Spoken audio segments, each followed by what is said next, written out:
time to build, right? So we're, what, 67, so say 68 feet by 40 feet deep, right? Okay. So this is gonna actually go, just for reference, so here's the front of the house, and it's gonna go out back by my pole barn back here, so it's gonna be built back in that area. Okay. And so, in theory, I would want to build this so that it costs very little to maintain, to condition. But I want the whole thing conditioned. So you can see this is the second floor, and we're going to do, so you'll walk in here, you'll be able to go upstairs.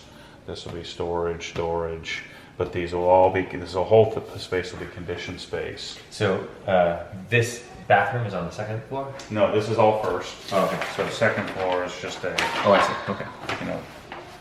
But this will all be drywalled and all conditioned. Okay. Right? Is that going to be a... It'll be plumbed for that in case I ever do something up there. But cool. But in general, this will all be, so 8-foot ceiling. What is this? 13 feet wide, something like that. Okay. So one easy thing that's just like strikes me with the shape of this bathroom, flip it so that the sink is first, the toilet is second, and then the shower is third, and that way you put the fan over the shower, air comes in, grabs the smell from the toilet as it goes out. So that will do a 2-for-1. But if you put it right here, which is what I recommend, it's not going to grab the odors very well. It would only work if you like flipped this thing, if that's possible. Well, what kind of so you have the footprint here, you have this, so how do you insulate all of this? Again, for whatever reason, my mind always goes back to insulation. Do you have elevations too? Yeah. This will look like the house. Oh, interesting. Okay. All right. Okay, great. So yeah, if you're gonna have this roof line going all the way up, so second floor is only basically this, right? All right. Is that right? So we're doing attic trusses so that we have the room. So this you want to be an attic space? No. Okay. I just mean that the trusses are designed so that we can have an attic. What normally would be an attic that we'll just finish. Okay, great. Okay, so yeah, if in this case, because it's a smaller space, I'd say that the benefit of having one monolithic, so like your insulation layer, what you want to do is have you have a pencil or a pen or a highlighter, and you put it down and be able to trace the enclosure all the way around uninterrupted. So the air seal goes up over the door. The door itself is air sealed. There's also an air seal and an insulation, joiner here above the door. So is that tape? It could be tape, like in my tiny lab, it's tapes and membranes. So you can build it with membranes, and there's all kinds of that's another question. My architect who designed this, suggested that we do this stick. So we build this with wood rather than block because it can be more efficient. Is that true? Well, okay, so I'm looking right now at this. Are these barn doors? This is inside. This is looking at it. Oh, okay, good. So here's the actual exterior. Are there going to be garage doors on it though? Yeah. So there'll be insulated doors, obviously. Okay, so here's the thing.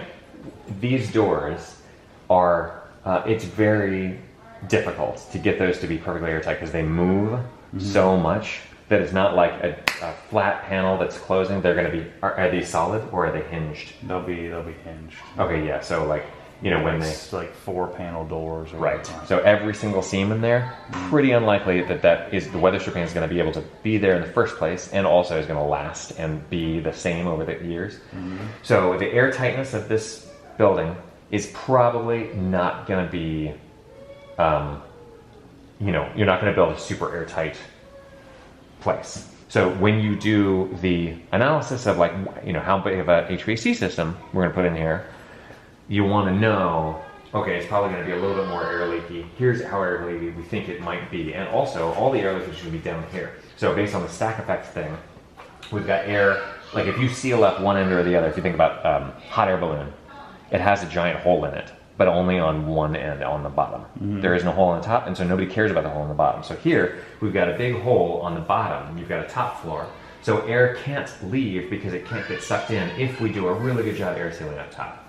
So I'd say that is something that you'd want to think about. You'd also want to think about insulating these doors and which direction they're going to point. So then when you insulate, if you can trace this line all the way around, like I was trying to do a second ago, where you take it and you go all the way, the less corners you have, like the problem with not the problem, but like one of the characteristics of this house is that when you get up to the top, you have to go for all this different stuff. So here, if you were to go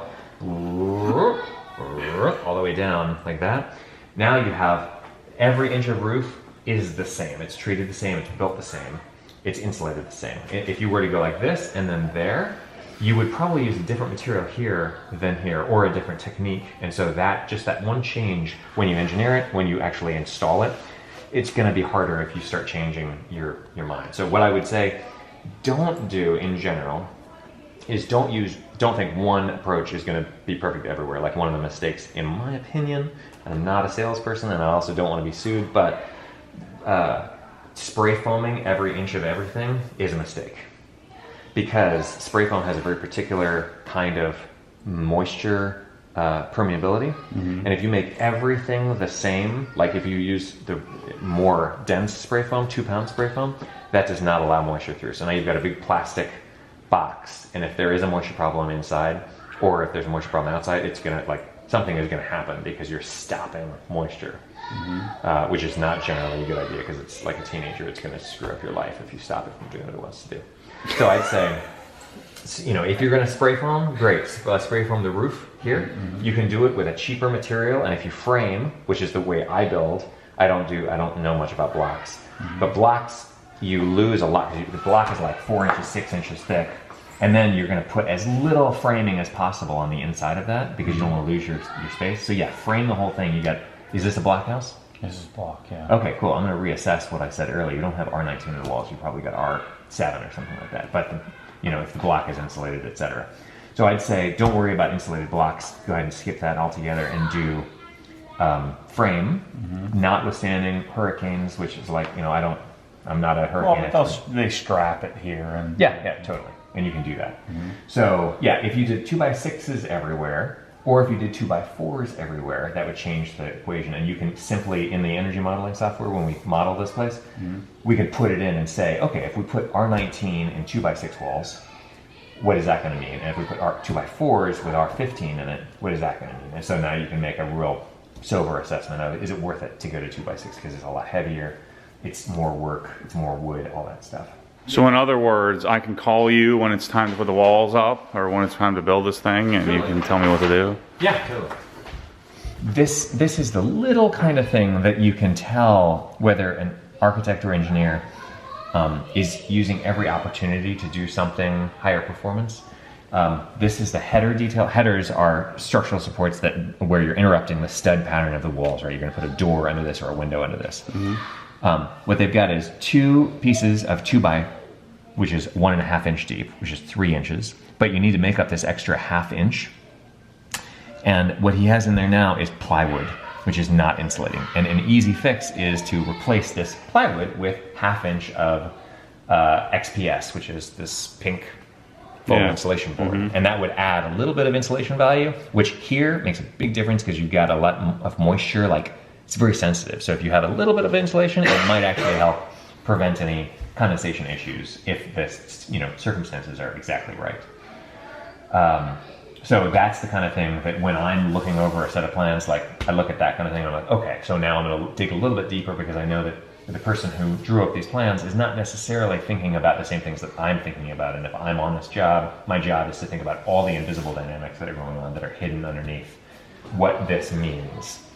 So yeah, I'd say, in general, windows, which you've got, few windows, good windows when you've got them, not all over the place. These doors are going to be a problem, but you can easily mitigate that.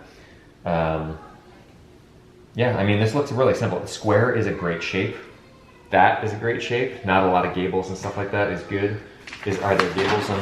I didn't see on the other elevation. Are these gables or are these? I don't know. It looks like they are. I think they are. Yeah. Yeah. If I were you, and this just is.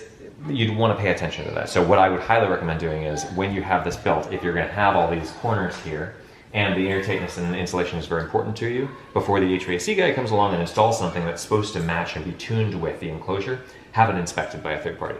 So I'd be happy to come down here if you want to, which is a long drive from Atlanta, but I work all over the place. So If you have somebody local come out, this person is generally called a HERS rater or a home performance specialist or an energy consultant or something like that. You can Google people like that. They'd come out and do a full inspection of everything, and they will be honest about it. Their goal is not to find out that they did a really good job, which is my goal when I build a place and I inspect it myself. Their goal is to find out exactly what is going on, honestly. So they would do an inspection, find out that all the insulation is perfect or that there is some opportunity for improvement. You do not pay the guy who's doing the insulation until he fixes those things. Re-inspected, yes, it's good, bam. And then blower door test before you close all this in with drywall to make sure that you're hitting the targets that you think you're going to hit when you hit the drywall, because it's going to tighten a little bit when you put the drywall on, but not appreciable. So, and let me think of it. So let's in wrapping this up. So in a perfect world, I hire you before I even go to the architect to consult. We sit down and I say, here's what I want to build. I would say at the same time as the architect. If you've got an architect who's drawn up plans, great. Generally what somebody like me needs is to be able to look at these plans when they're done and pour through them with a fine-tooth comb and say, okay, so I got my plans, paid for the plans, or they, $2,000 or whatever. I call you.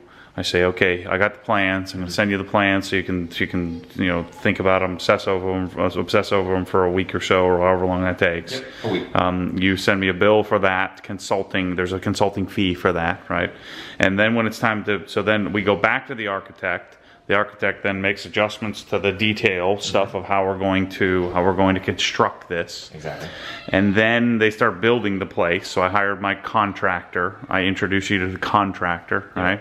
And then the contractor, of course, doesn't want to talk to you, so you have to work your magic, right? Because the contractor knows everything, right? The contractor already knows everything. And so then, as they're building the structure, are you coming out to check on it? Or we can, if you, let's say that I'm in Seattle and you're consulting, I can FaceTime you or something like that, and you can and make suggestions. And I'd say that what the architect appreciates it because they're able to then build in specifications and details, like for the insulation, and they would put right here where it says, we're going to put in insulation in here, and wherever it says that, which I don't think it says on this detail, but they would say insulation will be installed to ResNet grade 1 standards and verified by a third party. And then like when an insulator looks at these and gives you a bid, they're signing on the dotted line to fulfill all of the details and specifications of this set. Then there's no out, like they've signed to do this specific job. So the architect likes it because their actual intentions will be followed through by a third party and they'll be checked, because the architect hands this thing to you and they expect you're not going to actually build this. They expect that the contractor's going to be like, well, we should do it this way instead because it would be cheaper. So then the contractor likes it because the contractor doesn't do the work. The contractor hires subs. So the contractor can prove that the subs did exactly what he is requiring them to do, and he doesn't have to go around and look at everything. He's got another guy who's going to come out and do that. So it's like, I've got a guy actually exists. So are there like home? Are there like approved insulation experts? Like rather than just hiring a regular old subcontractor. I know it's hard. We're working on it. Is the short answer.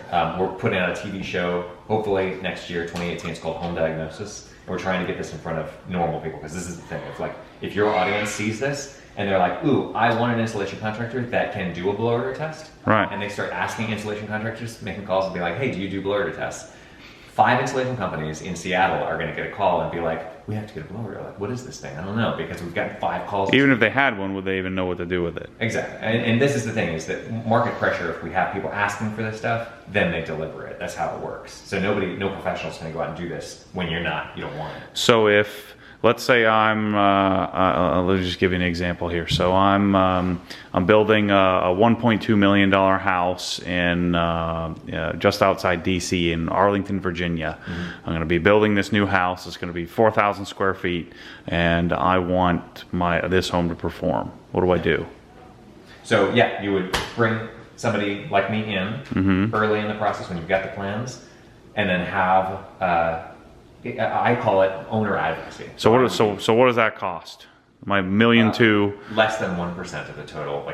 So in general, my fees are somewhere between $4,000 and $8,000 for a full thing. So I'm going to pay you $6,000 to come out and do all from start to finish to make sure that this gets done properly. And it's 3 steps: planning, looking at the plans, making sure they're tuned, then coming out and inspecting before the house is turned on. making sure that everything looks like it's going to meet the specs that were built into the plans, and then testing at the end to make sure that we actually completed the house and met the targets that were designed. And then you'll give some suggestions on how you would write a contract with your general contractor to make sure that, okay, I'm gonna have these verified. Exactly. The only issue is the contractor isn't gonna like that. Which, and again, the contractor, if they know, if there's a contract that says you're going to be integrally verified and your subs are going to have to meet these standards, and They're gonna price that in then. exactly. Yeah. And then it's like you're shopping at Whole Foods instead of shopping at Piggly Wiggly. It's like, do you like going to Piggly Wiggly or do you go to Whole Foods? It's like, it's worth it to pay a little bit more money so that I have an experience that is easy and I don't have to sweat over and call and call. So I guess you'll know if your contractor's giving you the stink eye when you're talking about bringing in the home performance guy, then you say, well, that's probably not the right guy. Right. Yeah. So it'll help you. I would like, as a, we do some of this type of stuff in our construction division, and it's like, we have a couple customers, and one of them is Walmart, and Walmart, is Walmart, but they specify everything. They tell you exactly what they want. So do you and like that or do you spec. dislike that? I like it because it's up front. Yeah. It's worse when somebody comes in after the fact and says, well, I would have expected this or I would have expected that, which is what happens with some other customers that we have where they don't spec anything. Right. But then at the end, they're like, well, I'm unhappy. It's like, well, but you were value engineering me the whole way. And most contractors are used to owners who, or at least they think owners don't want to pay for this stuff. Right. And so they're constantly trying to strip stuff out cost-wise. So your suggestion would be, let's go in up front, let's plan. Yep. And let's, and yes, it may cost something, but it'll end up costing you a lot less. Like I think the biggest lesson learned here is I got this big old house, and a lot of the things that we'd like to do probably aren't all that practical. Right. I'd love to have the 2,500 number there, but obviously that's not going to happen. Right. Without spending. And the only reason $50,000, you want that $60,000, $80,000 is because what it means is you have perfect temperature, consistency through all rooms. You have no moisture problems. So I want my $50,000 more than I want a perfect number.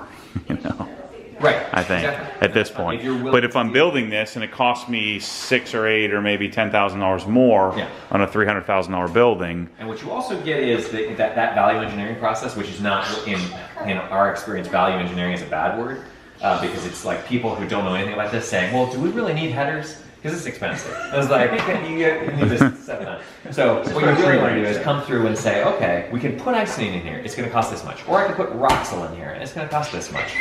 What's the difference in performance? And then you can say, like, okay, we'll definitely do the Roxel because the icing, we can deliver the same result, air leakage and insulation-wise, with both of these. So you're just paying twice as much for nothing. So rather than just using conventional wisdom, we're going to actually use proven, tested, and get results. That are real. Yeah. The assessed garage. Right? Exactly. Awesome. Well, this was great. Thanks for educating me. Thank you very much for the opportunity. Now I know my house is junk. Brian's happy. Brian's happy that my house is junk. It makes him feel good. Yeah. We got a few projects we got to do to dial in. A few simple things. Get Kate's room. Hopefully we can tackle that. Get the poo fans fixed. So that's the technical term for it. And then hopefully someday people are going to be yelling at me again about building my garage and telling me I'm never going to do it. This just this increases the time frame of me and never doing this garage. Anyway, thanks. Awesome. Thanks for analyzing my house, and Awesome. we'll probably have more follow-up stuff on this. Cool. Thanks, man.